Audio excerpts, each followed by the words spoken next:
Jornal em Foque. Apoio Miramar Empreendimentos Imobiliários. Inovando o futuro. Unisanta, Universidade do Grupo de Excelência do MEC. Boc News, o jornal gostoso de ler e bom de negócios.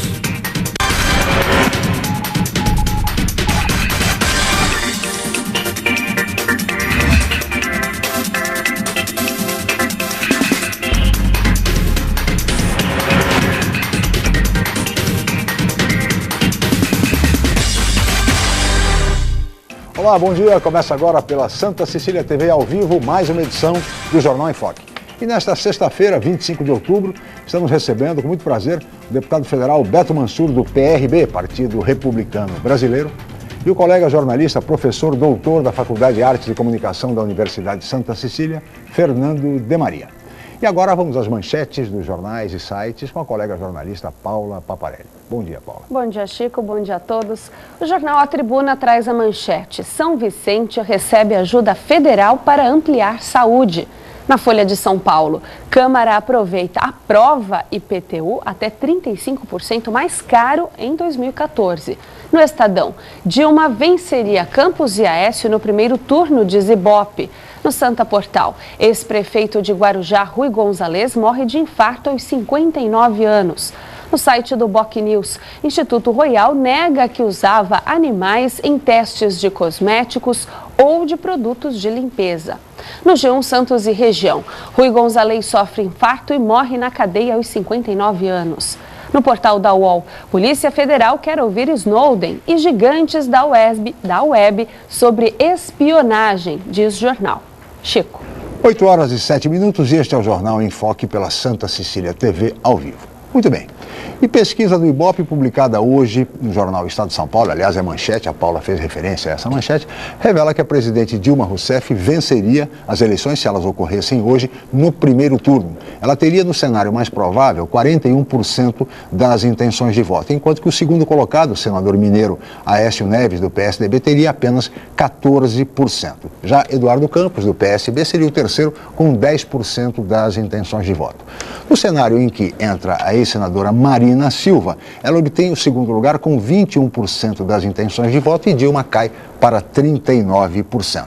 Já Aécio Neves, então, vai para 13% e ambos, nos dois cenários, Dilma venceria no primeiro turno. Interessante ressaltar que um cenário proposto pelo Ibope, reunindo Marina e o ex-governador de São Paulo, José Serra, é o cenário em que os adversários juntos obtêm mais pontos do que os chamados titulares. Ou seja, Serra obtém um percentual melhor do que Aécio e Marina um percentual melhor do que Eduardo Campos. Este é um impasse, um imbróglio que os partidos políticos terão de resolver às vésperas da eleição do ano que vem. No programa de hoje nós vamos falar sobre sucessão presidencial, sobre eleições gerais do ano que vem. Vamos saber as razões pelas quais o nosso convidado de hoje, o deputado federal Beto Mansur, trocou o PP pelo PRB e também saber da articulação desenvolvida por ele para que a região metropolitana da Baixada fosse incluída no PAC Mobilidade Urbana. Mas tudo isso vocês vão acompanhar depois de um rápido intervalo. Nós vamos agora para um rápido intervalo e voltaremos em seguida com o Jornal em Foque.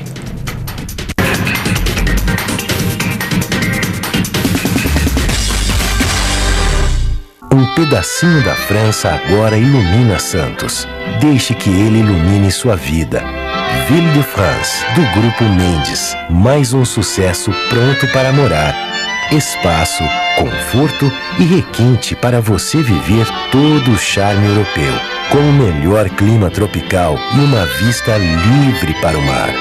Ville de France, o estilo das vilas europeias em plena cidade de Santos. Venha conhecer. Atenção universitários, faça já a sua transferência para a Universidade Santa Cecília, Unisanta. São 33 cursos de graduação presenciais e à distância nas áreas de exatas, humanas, biológicas e saúde. Aproveite para ter acesso ao melhor ensino com 25% de desconto na mensalidade. Faça parte da geração Unisanta e tenha orgulho de dizer: eu sou do Santa. Informações 32027101 ou www.unisanta.br. O Jornal Boc News está mais perto de você. O semanário que tem na credibilidade a sua marca registrada está disponível em todas as bancas da Baixada Santista. É isso mesmo, nas 9 cidades da região você encontra opinião com credibilidade e informação de qualidade sempre aos finais de semana. E o melhor, pelo valor de apenas uma moeda. Peça o BocNews ao seu jornaleiro. Jornal BocNews, gostoso de ler e bom de negócios.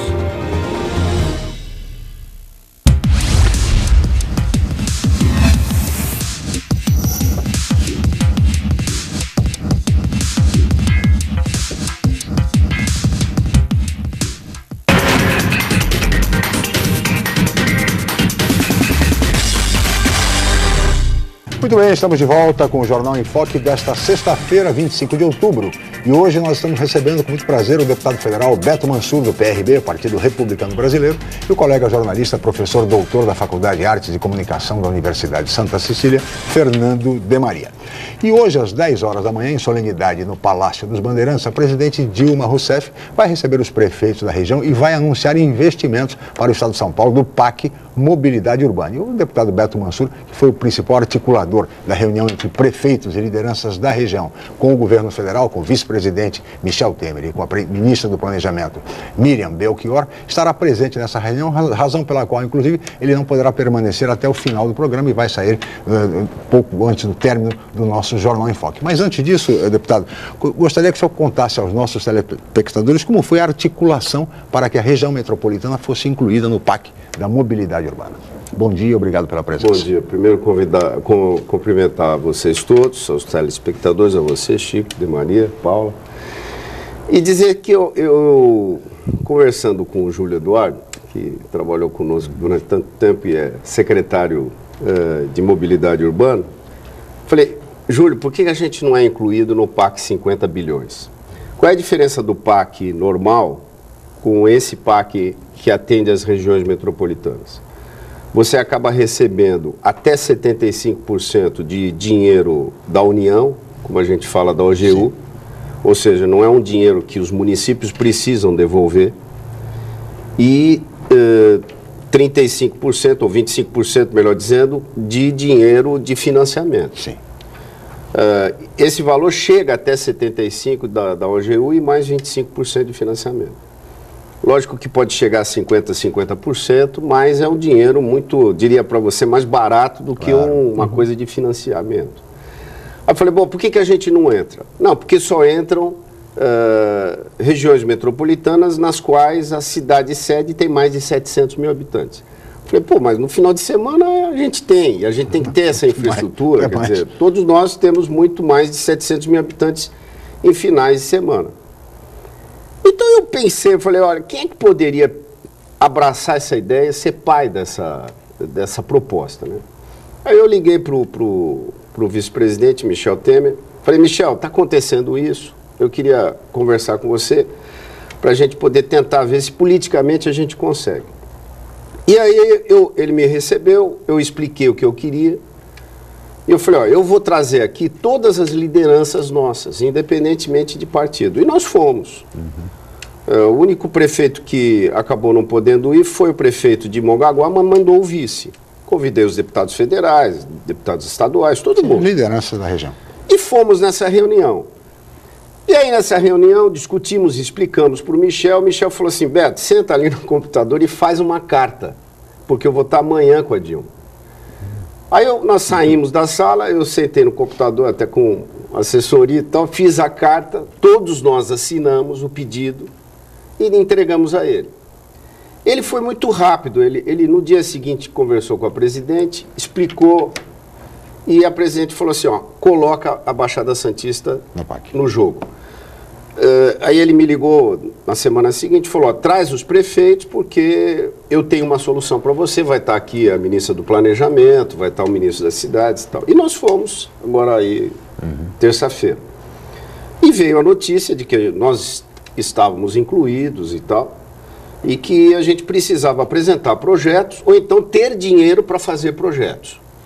O dinheiro para você fazer projetos, os municípios não precisarão devolver, é o dinheiro todo do orçamento. E quem tem projeto tem que apresentar. Sim. Então depois nós fizemos uma reunião sozinhos e tal, ficamos definindo o seguinte, que nós vamos fazer um projeto conjunto, que hoje acho que tem uma reunião da AGEM. Isso. Ou seja, uma ligação de transporte, ou com VLT, ou com BRT, que é ônibus articulado, entre Peruíbe e Bertioga.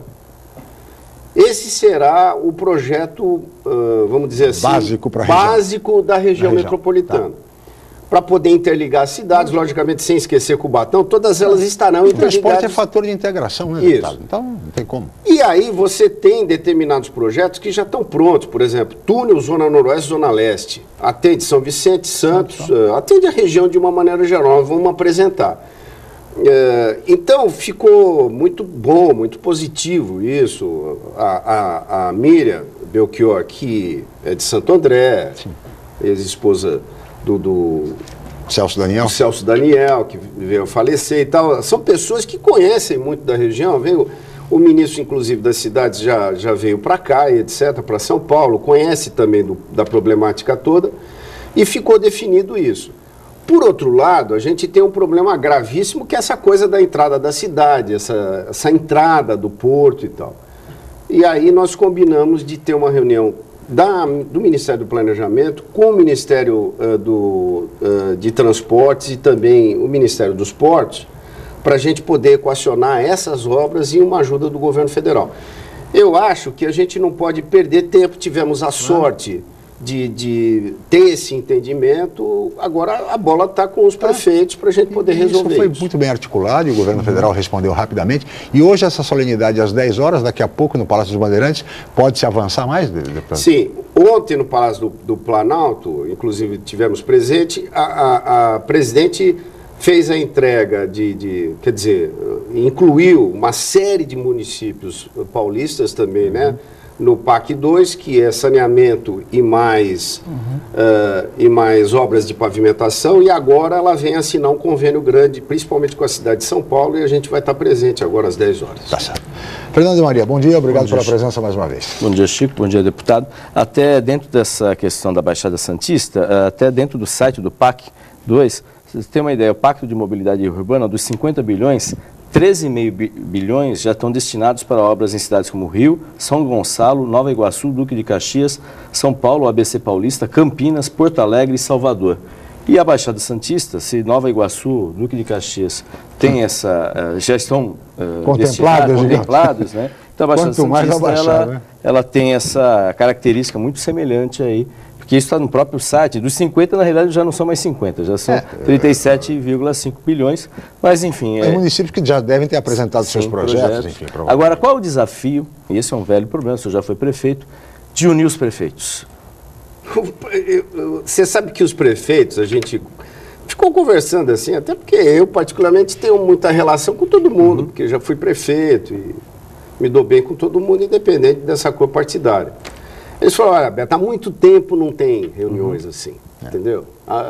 E a gente sabe porque fui prefeito e sempre questionei muito essa coisa do Estado influenciar muito na região metropolitana. Da forma como é. Então, lógico que o Estado, possivelmente hoje, vai participar de uma reunião, até porque ele é peça importante no processo. Mas quem tem que definir o que a gente quer somos nós.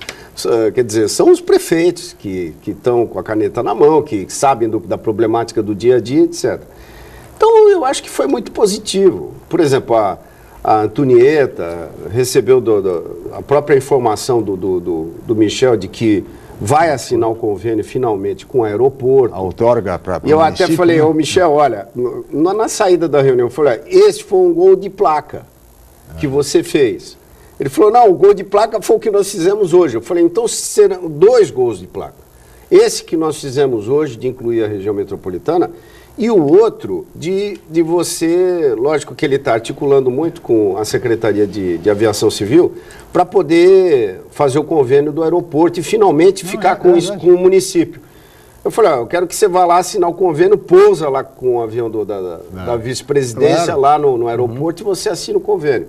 E isso vai se dar com agilidade. E, aliás, deputada, a prefeita Maria Antonieta esteve ontem aqui no programa e ela disse exatamente que a outorga para o município será daqui a um mês, mais ou menos, com a presença do vice-presidente da República e que, no máximo, dentro de 2 anos, o aeroporto civil de Guarujá, com 17 voos diários, aqui, já estará funcionando plenamente. Pena que não é antes da Copa do Mundo, porque poderíamos aproveitar aí a Copa do Mundo, enfim, mas de qualquer maneira, como nós brincamos aqui, para as Olimpíadas teremos finalmente o aeroporto civil do Guarujá. Sabe o que eu acho? Eu acho que nós encontramos assim um veio, né, um caminho, para a gente poder estar em contato sempre com o governo federal. Tivemos uma reunião também importante com a ministra Gleisi Hoffmann, o Paulinho Alexandre estava presente, eu procurei acompanhar, estava o ministro dos Portos, discutindo essa questão que envolve o terminal de grãos na Ponta da Praia, que não pode mais ficar ali. Outra polêmica, entendeu? Poluindo o meio ambiente, etc. Então, nós já dissemos, o próprio Paulo foi muito taxativo. Sim. E muito consciente do que ele falou. Ele falou, olha, nós não queremos o terminal de grãos na Ponta da Praia. Ele pode até e deve ficar durante um período, porque você não pode estancar esse trabalho, mas a gente não quer isso nos próximos anos, então vamos achar um outro lugar. Mas o governo quer, né? O governo quer, mas é uma coisa que se o município bater o pé que não quer, porque a ADM que está lá, ela tem mais, como a gente fala, mais uma perna de contrato, ou seja, o contrato dela, a primeira perna, encerra em 2017 e ela teria, teoricamente, mais 20 anos se o governo quiser. Sim. O governo pode não dar.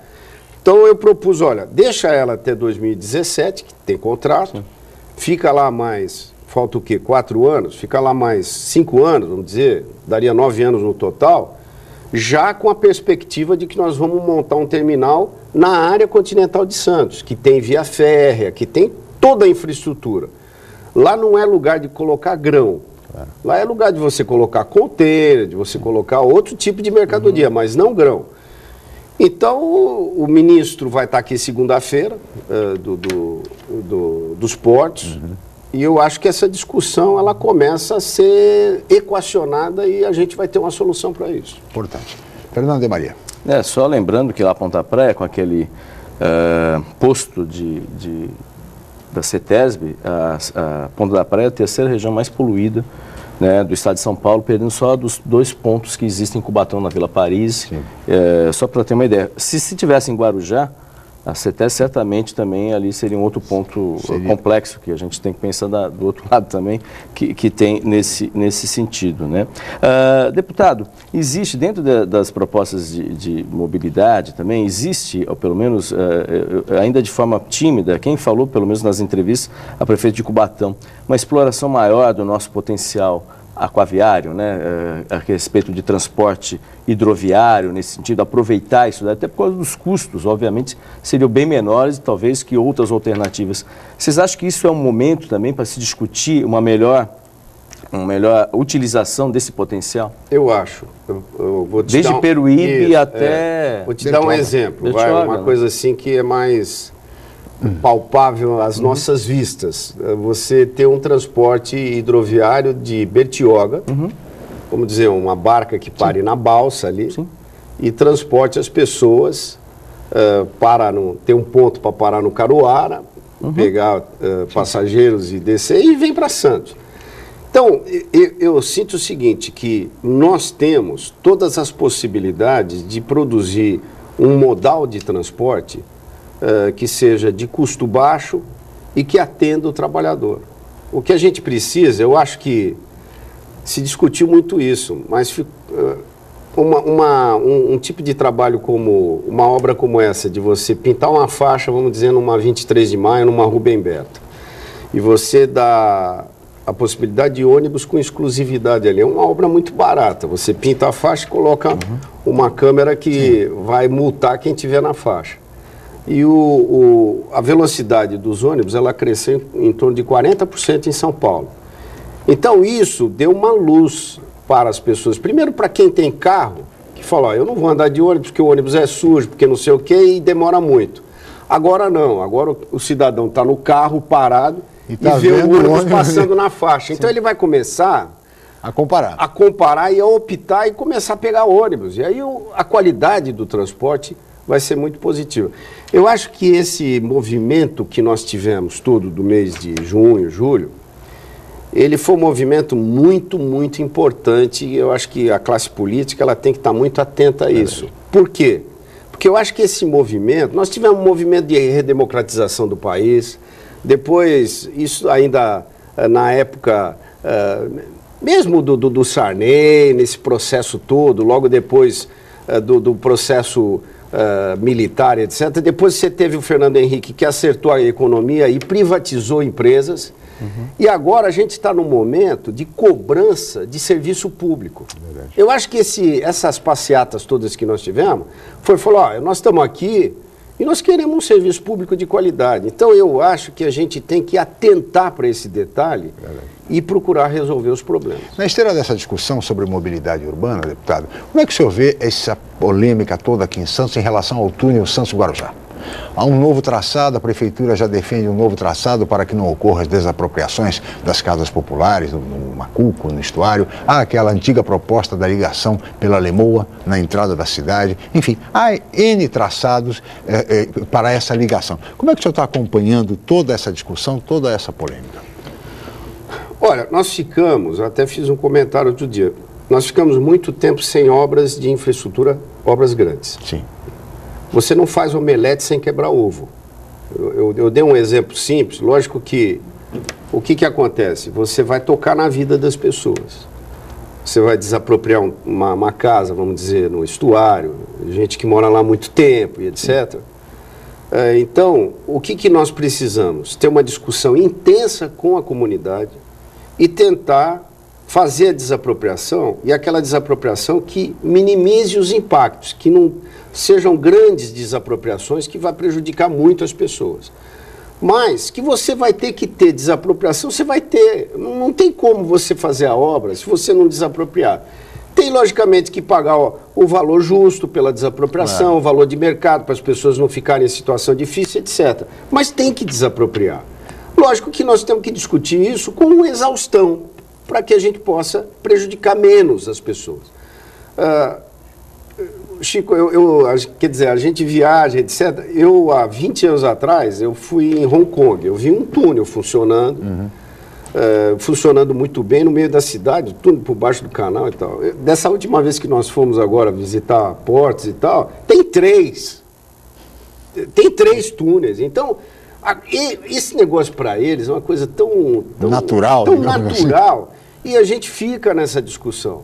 Lógico, a gente precisa dessa ligação aqui na Ponta da Praia, para quê? Não dá para levar para a Lemoa, até a Ecovias quer construir na Lemoa uma ponte. Sim. Acho ótimo que seja uma ponte construída e tal, mas esse túnel, você vai fazer uma ligação rápida, que você vai passar o VLT por baixo dela, você vai passar veículos que hoje utilizam ciclovia, a balsa, etc. Você vai ter ciclovia, as pessoas vão andar pelo túnel, etc. Então, nós precisamos de um túnel aqui, a boca do lado do Guarujá, até conversei com a Antonieta, ela falou assim, olha, Beto, para mim está ótimo aonde vai sair, sem nenhum problema. Tem que ajustar aqui na parte de Santos e a gente precisa fazer. Eu digo a você que eu prefiro muito mais, às vezes eu vejo o Ministério Público aqui e ali discutindo determinadas questões que, no meu entender, elas são pequenas. Eu prefiro muito mais que o Ministério Público entre muito forte contra a renovação desse contrato da ADM na Ponta da Praia, porque mexe com a vida e a saúde das pessoas, do que ele ficar discutindo se o VLT tem que passar no meio da Francisco Glicério ou na lateral, que é uma coisa que para o Ministério Público... Mas parece que agora vai para o canteiro central mesmo, pelo menos. Mas para o Ministério Público, o que interessa isso? Isso é uma questão técnica, entendeu? Então, às vezes...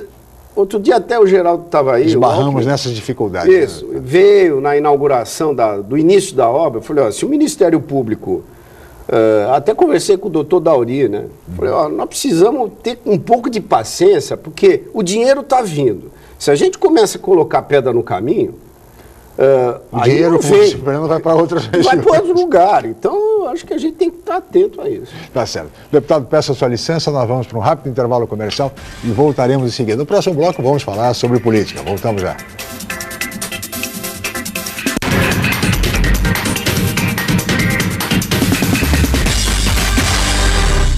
Um pedacinho da França agora ilumina Santos.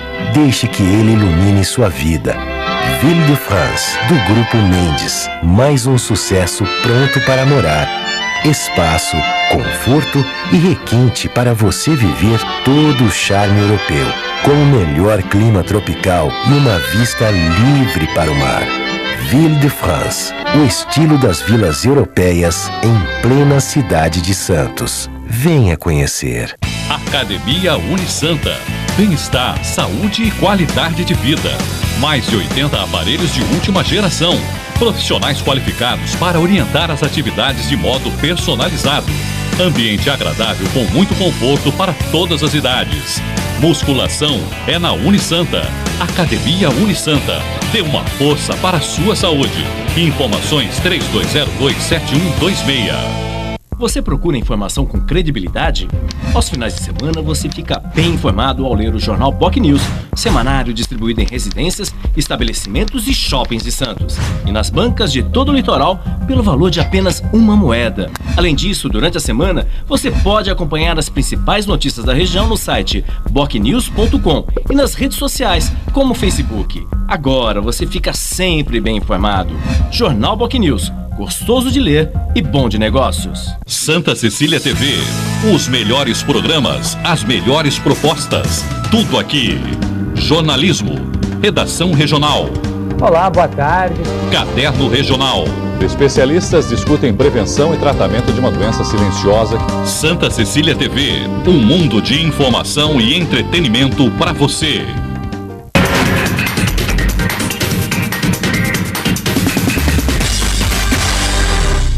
Muito bem, estamos de volta com o Jornal em Foque desta sexta-feira, 25 de outubro, e hoje estamos recebendo com muito prazer o deputado federal Beto Mansur, do PRB, Partido Republicano Brasileiro, e o colega jornalista, professor doutor Fernando de Maria.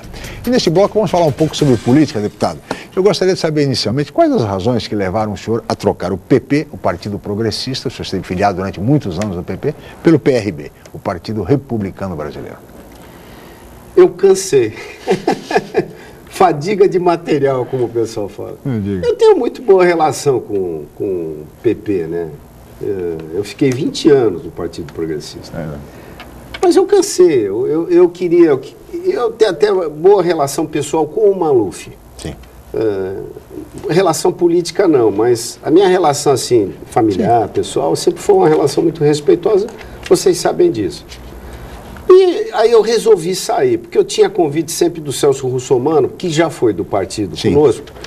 E, Beto, vem pra cá, que é muito bom, então, um partido menor, que dá pra gente construir o partido em São Paulo, no Brasil inteiro e tal. E aí eu acabei saindo. Teve um processo lá de votação de líder, me irritei com esse negócio. Eu tinha feito uma carta pro presidente do partido, que é o Ciro Nogueira, que é um senador novo. Até um dia eu vou publicar essa carta que eu fiz. Eu não critiquei ninguém, mas eu falei um pouco dessa coisa das ruas, sabe? Que as pessoas queriam... As pessoas querem um outro tipo de processo político e tal. Então eu falei, olha, se não acontecer isso, eu escrevi essa carta em junho para ele. Falei, possivelmente eu saia do partido. Porque eu já estava pensando nisso. Não que eu quisesse dirigir o partido em São Paulo, mas eu queria ter um outro tipo de participação, de processo, de espaço, né? De crescimento do partido, porque o partido não cresce porque está na mão do Paulo, e ele também já está com 82 anos, e ele não quer deixar esse negócio, ele não tem sucessor para ele, por incrível que pareça, ele também não quer. Então eu acabei, falei, ó, eu vou sair, não briguei com ninguém, eu falei, ó, quero sair porque... O jeito como está sendo tratadas as coisas dentro do partido não está do meu gosto. E eu saí, eu acho que eu estou muito bem. Às vezes você sai de um lugar e vai para o outro, você se renova, entendeu? Eu até brinquei, eu virei freguês do Planalto, porque eu fiquei essa semana umas 3, 4 vezes no Palácio do Planalto com reunião com ministros, etc. E eu sou uma pessoa conhecida, da base porque estou há muito também. tempo na vida pública, fui prefeito de uma cidade grande e sou muito bem recebido. Então eu acho que está bem. E os dois partidos fazem parte da base aliada da presidente Dilma. É verdade, acho que deputado, até interessante que foi assim, o senhor entrou no PRB aos 47 do segundo tempo, que surpreendeu. Nos acréscimos. Nos acréscimos, surpreendeu todo mundo, né? A entrada no PRB, obviamente, o senhor analisou que a sua possibilidade de reeleição, talvez as chances são muito maiores no PRB do que no próprio PP. Talvez esse cenário. A votação que o senhor teve para prefeito no ano passado, o senhor ficou meio surpreso? O senhor esperava uma votação maior e isso, de certa forma, contribuiu? O senhor teve um pouco mais de 8 mil votos. Isso, de certa forma, falou assim, talvez um outro partido tenha uma chance maior de ser reeleito? Isso também pesou para o senhor? Olha, eu sinceramente não pensei nisso exatamente, porque as possibilidades eleitorais do PRB com o PP são muito parecidas. A eleição de prefeito, a votação de prefeito, muitas vezes ela não reflete uma votação de deputado. Por exemplo, eu sempre fui uma pessoa eu sempre fui um candidato que eu tive 25, 30 mil votos para deputado federal. Sempre fui candidato no Legislativo a deputado federal. E não muda muito em Santos, entendeu? Santos é uma cidade que, às vezes, as pessoas pensam que tem 1 milhão de pessoas e tal. Tem 300 mil eleitores, então eu sempre tive 10% do eleitorado. Nessa eleição para prefeito, as pessoas queriam votar no Paulinho. Eles queriam mudar, entendeu? Aí o Papa tinha um candidato... o senhor tinha sido prefeito, eu fui candidato, eu sabia que eu não ia vencer, mas eu achei que eu deveria disputar o processo eleitoral, apresentar propostas. Apresentei, por exemplo, a proposta do teleférico, arrumamos o dinheiro, vai sair o teleférico, dentre outras coisas, porque a gente tem um pouco mais de experiência. E então, não acho que essa votação que eu tive, porque teve muito eleitor meu que votou no Paulinho, que falou assim, Beto, eu vou votar no Paulinho. Eu vi às vezes na feira, fala, Beto, eu vou votar no Paulinho. Eu falei, tá bom. Não dá para você ficar discutindo com o eleitor o que ele quer, porque ele já está definido. Ele pode até falar que vai votar em você e vota no outro na hora. Você tem que respeitar. Mas eu não acho que isso vá refletir nessa eleição especificamente. Eu acho que a gente está bem. A minha função, o que eu vejo, é buscar recursos para a região e tentar fazer essa articulação política e, logicamente, votar as coisas que são necessárias para o Brasil. E eu acho que a gente está fazendo isso. O deputado Russomano será candidato à reeleição ou ele pretende disputar o governo de São Paulo? Não, ele vai ser candidato a deputado, até porque... O que é bom para a sua candidatura, né? E a candidatura do PRB. A gente quer... Tem uma discussão dentro do PRB, que era o partido do vice-presidente da República. Sim. E hoje você tem 11 deputados. 11 no PRB. Há uma ligação com a Igreja Universal também, né? Tem, mas ela, na verdade... A igreja hoje, ela... Interfere? Não, de jeito nenhum. Ela está apartada desse processo, né? Lógico que você tem pessoas ligadas à igreja, mas você tem pessoas não ligadas à igreja também. E a ideia é você ter entre 20 e 25 deputados federais na próxima legislatura. É um partido que está crescendo, entendeu? Eu quero ajudar a fazer crescer o partido, eu acho que é Deputado, uma questão que se impõe é a seguinte, a questão da fidelidade partidária. O senhor deixou um partido e filiou-se a outro já existente, e não um novo partido como a legislação determina. O senhor não teme que, por exemplo, um suplente do PP reivindique a sua cadeira? Pode existir isso. Só que você teve aí uma migração para outros partidos em torno de 50 e poucos deputados, mais do que 10% da Câmara. Existe essa possibilidade de acontecer. Mas a maioria é para partidos novos, o PROS e o Solidariedade. Isso, né? Mas você teve muita gente que acabou migrando também para outros partidos. Sim. Não nesse momento agora, mas você já teve anteriormente. Eu pergunto, deputado, porque o senhor não saiu em conflito com o PP, como o senhor acabou de dizer. Ao contrário, por exemplo, do deputado Luciano Batista, que era do PSB, foi para o PTB e, no entanto, a questão caminhou para a justiça, acabou se resolvendo, enfim. Não há esse risco para o senhor? Né? Existe o risco. Lógico que a gente vai procurar se defender, porque eu não estava bem dentro do Partido Progressista. E a gente tem razões, inclusive, jurídicas para poder discutir essa questão. Mas eu vou te dizer, a minha relação é tão, assim, cordial Tranquila. com as pessoas, dentro do partido, etc., dificilmente vai existir essa possibilidade. Tá certo. Acho que a gente tem que olhar para frente, Lógico. tocar a vida. Deputado, no Congresso o senhor participa de quantas comissões e qual o trabalho que o senhor desenvolveu? Pode falar, desculpa. Eu estou na Comissão de Ciência e Tecnologia há muitos anos, né? Até porque sou engenheiro elétrico, faz parte da minha vida do dia a dia. E também sou suplente na Comissão de Constituição e Justiça. Você pode participar de uma comissão, cada deputado participa de uma comissão e é suplente em alguma outra. E eu sou, quer dizer, você tem comissões especiais nas quais a gente participa.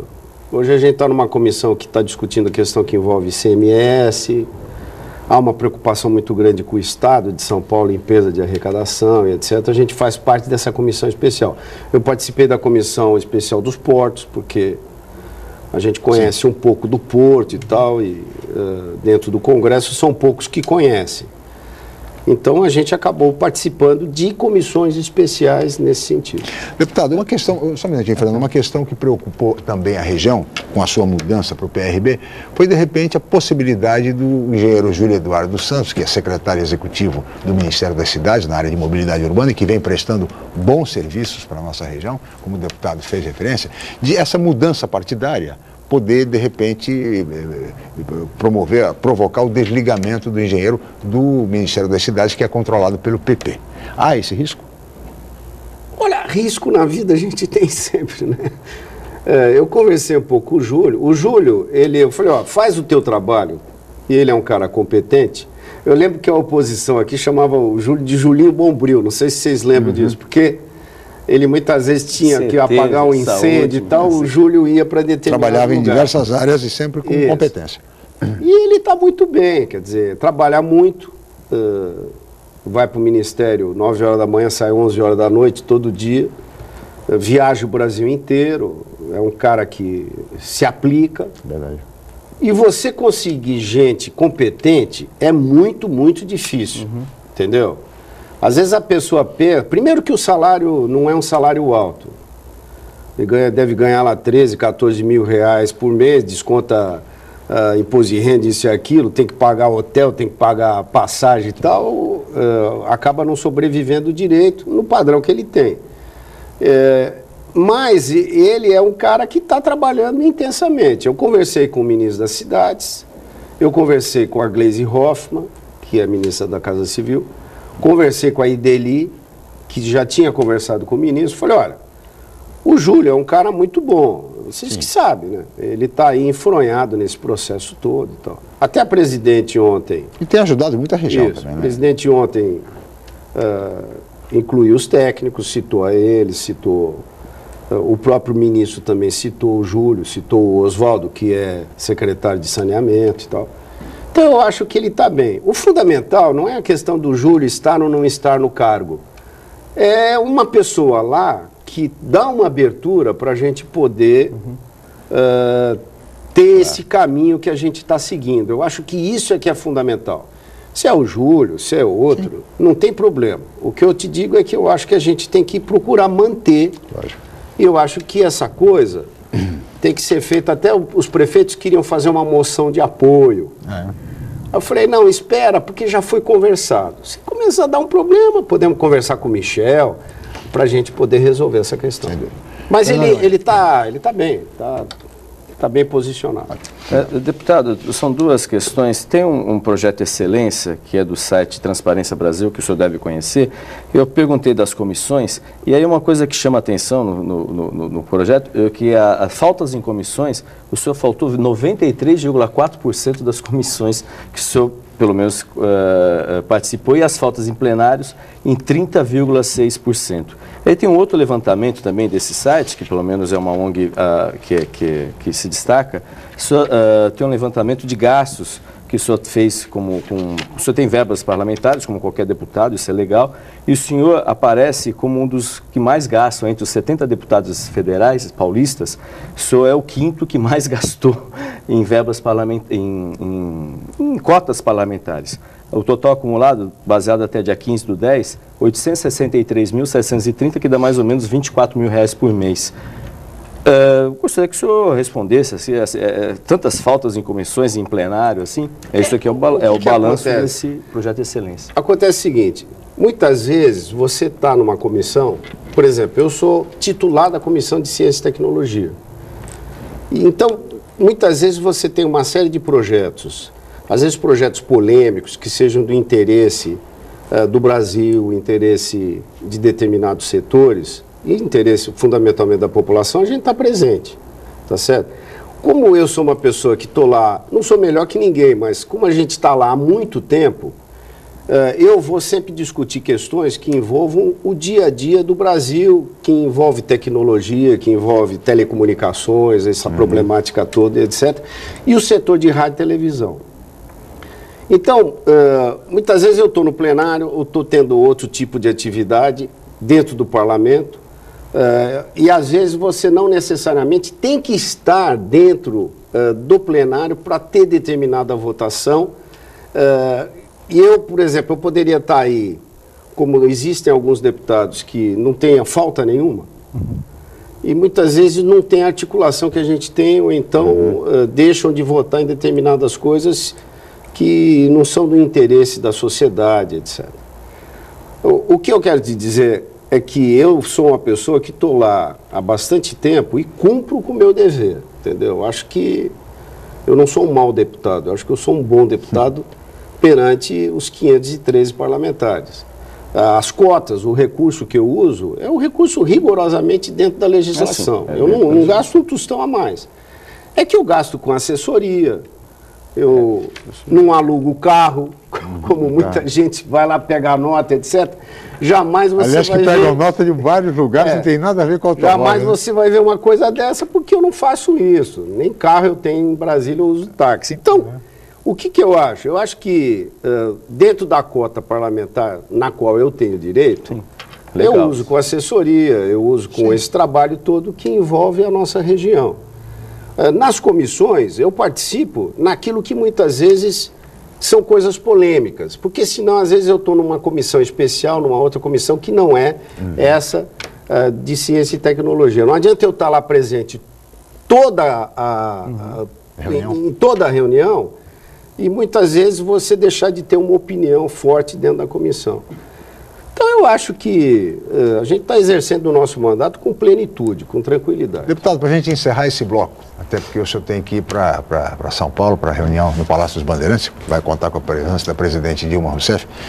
O senhor acha que a Baixada, na próxima eleição, pode ampliar a sua representação? Nós temos hoje no Parlamento Federal 2 deputados, o senhor e o deputado Márcio França. Em São Paulo, 2 deputados, Luciano Batista e o deputado Telmo de Souza. Podemos ampliar isso ou não? Vou dizer para vocês aqui uma coisa um pouco forte, é uma vergonha isso pra gente. É verdade. Entendeu? Tem o Protógenes, mas ele nem representa. O Protógenes é até um bom deputado, um cara parceiro e tal, mas ele não é da região. O Protógenes, ele não é um cara... Tudo bem. É apenas o domicílio eleitoral. Mas ele não é uma pessoa voltada para a região. Isso para nós é muito ruim. Entendeu? Então, já tivemos o dobro ou o triplo até? Não, nós já tivemos, se não me engano, acho que 6 deputados estaduais. É verdade. Hoje temos 2. Nós já tivemos 5 ou 6 deputados federais, já tivemos um senador da República, que era o Covas, governador depois. Então, é uma coisa que surpreende a gente, porque nós temos um eleitorado... Paraquedista tira muito voto aqui, né, deputado? Mas não é que... O detalhe é que a população, por incrível que pareça, eu acho até que a gente tem que respeitar o voto de quem quer que seja. Mas acaba pulverizando demais, entendeu? E é uma população muito consciente, sabe? Se você fizer uma comparação da população da região da Baixada, é uma população muito informada. Sim. E a gente ter só 2 deputados federais... E tem aí o Márcio querendo sair, deixando de ser candidato deputado, a vice-governador, de repente. Só um número interessante, entre os 70 eleitos, né, a Baixada Santista deu 230 mil votos para candidatos de fora, que não foram nem o deputado Beto, nem o deputado Márcio, nem o Protógenes, que considerou que ele teve 12 mil votos na Baixada dos 90 mil que ele teve. Desses 230 mil votos. 70, 80 mil para o Tiririca. 70 mil votos foi o deputado Tiririca. Eu fiz esse levantamento. Com todo respeito, mas o fato é que... Tiririca, eu vou dizer para você, não, sim, é um dos mais presentes. Entendeu? Dentro do plenário da Câmara. Deputado, tem bastante, eu tenho que chamar o intervalo. Agradecer a sua presença aqui mais uma vez no Jornal em Foque. Muito obrigado, deputado. Nós vamos para o rápido intervalo comercial, voltaremos em seguida com o Jornal em Foque.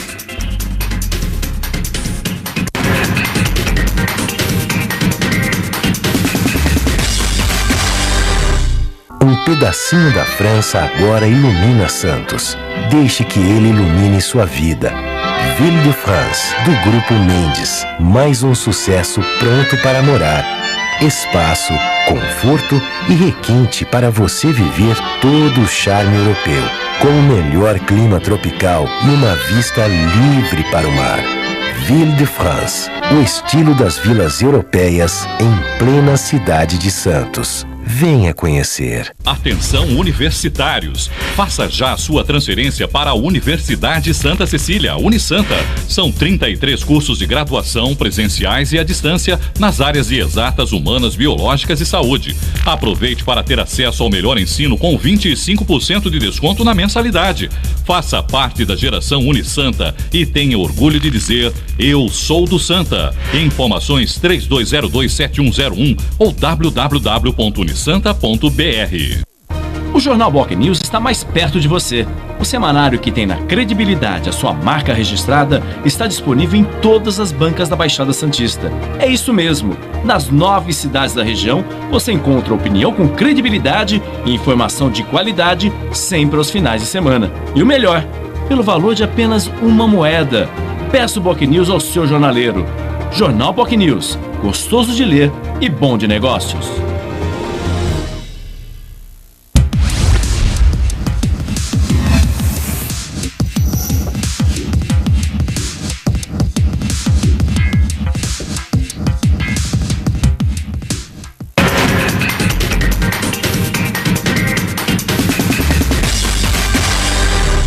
Muito bem, estamos de volta com o Jornal em Foque desta sexta-feira, 25 de outubro. E agora nós vamos ver a previsão do tempo para hoje, movimento de balsas e estradas com a Paula Paparelli. Por favor, Paula. A previsão para essa sexta-feira, assim como para todo o fim de semana, é de chuva durante todo o dia. A temperatura varia entre 17 e 28 graus em Santos. E as ondas podem chegar a 2 metros nas praias da região. Vamos agora às informações das estradas. Trânsito normal no sistema Anchieta Imigrantes. Está em vigor a operação 5x5. As pistas norte da Anchieta Imigrantes seguem em sentido São Paulo e as pistas sul sentido litoral. As rodovias Padre Manuel da Nóbrega e Cônego Domênico Rangoni têm trânsito normal até o momento. E as balsas. A travessia entre Santos e Guarujá opera com 7 embarcações. O tempo de espera é de 10 minutos em ambos os lados. Guarujá e Bertioga opera com uma embarcação com 20 minutos de espera. Chico.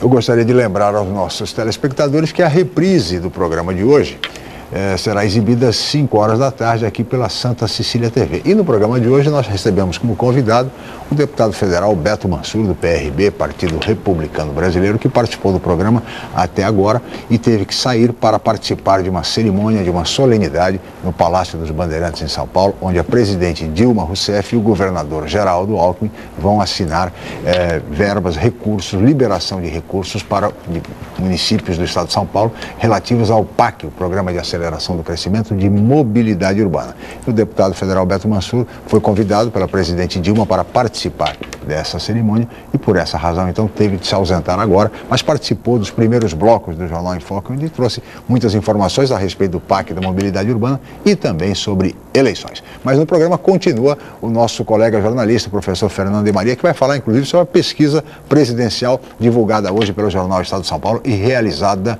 pelo Ibope. Mas antes disso, nós vamos chamar um VT, a reportagem do programa de hoje com a Paula Paparelli. Por favor, Paula. Os motoristas ficam cada vez mais tempo presos no trânsito na região. Vários projetos para melhorar essa realidade foram apresentados em um simpósio essa semana sobre mobilidade urbana em São Vicente. É o que vamos acompanhar na reportagem de Maiara Rached. que enfrenta o trânsito todos os dias, reclama e com razão. De acordo com o estudo da Comissão de Mobilidade Urbana de São Vicente, quem dirige ou usa o transporte público na cidade perde 11 dias por ano dentro dos veículos. Cada dia está piorando mesmo. Tanto de manhã quanto à noite, está demais. Muito carro e pouco espaço. Quanto tempo demora em horário de pico para completar o trecho? A nossa viagem geralmente é para ser feita em 1 hora, está demorando 1h30, 2 horas. Eu trabalho há 13 anos com a lotação, esse final de ano para cá, do meio do ano para cá, complicou mais. Um simpósio foi realizado no plenário da Câmara Municipal para discutir esse assunto. Diversas propostas foram apresentadas com o objetivo de facilitar a vida do motorista. Um vídeo mostrou projetos elaborados pela Comissão de Mobilidade Urbana. Sabemos que ainda há muito o que fazer, mas é necessário inovar. A mobilidade urbana é para evitar que a cabeça das pessoas ande nos grandes centros comerciais de carro. Outra proposta é a linha laranja na rua Palmeira dos Índios, no bairro Catiapuã. A via se tornaria mão única. É uma proposta que nós estaremos levando ao secretário de Transporte para que seja colocada em prática o mais rápido possível. O túnel que ligaria Santos e São Vicente também é uma medida aguardada há anos. A previsão é para que esse ano de 2013 se discuta e muito essa questão, para que a gente chegue lá em 2014, 2015, tenha mais ou menos uma coisa no papel, bem preparado, bem diagramado, para que a gente possa ter certeza que realmente o túnel vai sair. E ainda se fala na implantação de um sistema de catraias que ligaria a ilha à área continental. Hoje, uma pessoa que sai da área continental, precisamente do bairro Humaitá ou Parque Continental, gasta em média quase 12 quilômetros a mais para chegar em Insular. Havendo essas catraias, esses bairros serão interligados ao bairro da Cidade Náutica, Náutica 3, onde esse tempo será encurtado em espaço aí em torno de quase 6 quilômetros a menos, que vai estar ajudando toda essa população da área continental. Agora é esperar as medidas saírem do papel e chegarem às ruas. Muito bem, aí está a reportagem, fala-se muito em mobilidade urbana na região, aliás, falamos muito no programa de hoje com a presença do deputado federal Beto Mansur. Resta saber quando é que os recursos chegarão e serão liberados para a nossa região metropolitana da Baixada Santista. Aliás, pode ser que o PAC da Mobilidade Urbana, Fernanda Maria, tenha a ver muito com o desempenho da presidente Dilma Rousseff na sucessão presidencial nas pesquisas de opinião, como a do Ibope, que a coloca ganhando no primeiro turno em todos os cenários. Fernanda é especialista em pesquisa eleitoral, realiza pesquisas pelo Grupo Enfoque de Comunicação, como fez há 15 dias aqui na nossa região. Como é que você vê essa última pesquisa do Ibope, Fernanda, colocando a presidente Dilma vencendo no primeiro turno? Chico, na realidade não me surpreende, né? Aqui na Baixada Santista a gente tem também esse cenário também, é claro, quando nós fizemos uma pesquisa, o cenário era com a Marina Silva, que as pesquisas, isso vai ser a grande curiosidade, até a homologação das candidaturas, né? Lá para maio, junho, véspera de Copa do Mundo, eu sempre ressalto isso, né? A gente vai ter sempre essa dúvida. O próprio ex-governador Zé Serra, até uma frase que está aqui na primeira página do Estado de São Paulo, ele admite ontem em Salvador que gostaria de ser presidente da República. E ao ser questionado sobre a definição do candidato Tucano em 2014, ele observou que o improvável não é impossível. Então, já é um ponto de interrogação. É um ponto de interrogação, né, para o pré-candidato, possível candidato do PSDB, o Aécio Neves. Então, isso acaba, de certa forma, já é um ponto de interrogação. A Marina, ela tem reiteradas vezes colocado que o candidato será o Eduardo Campos, né? Mas ela está melhor que o Eduardo Campos nas pesquisas, bem melhor, por sinal, tem o dobro das intenções de voto do Eduardo Campos. Talvez esperar o andar da carruagem, digamos assim, para poder ter um cenário mais claro nesse sentido. Por isso que eu ainda acho que vai ser difícil bater aí a presidente aí numa provável reeleição. E tem um dado interessante, que negócio de verbas aí, a gente comentou, a região já no PAC 2, a região no PAC 2 já tem 18 projetos, especialmente para a área portuária, mas assim, dos 18, só 3 foram concluídos. Então isso também é interessante a gente lembrar. porque muito se fala, mas na hora projeto e projeto executivo para liberar o recurso para a obra começar, licitação, a rima, enfim, não é tão simples assim, não é tão rápido fácil. assim. Mesmo o aeroporto de Guarujá vai levar 2 anos para começar a funcionar, se tudo correr bem.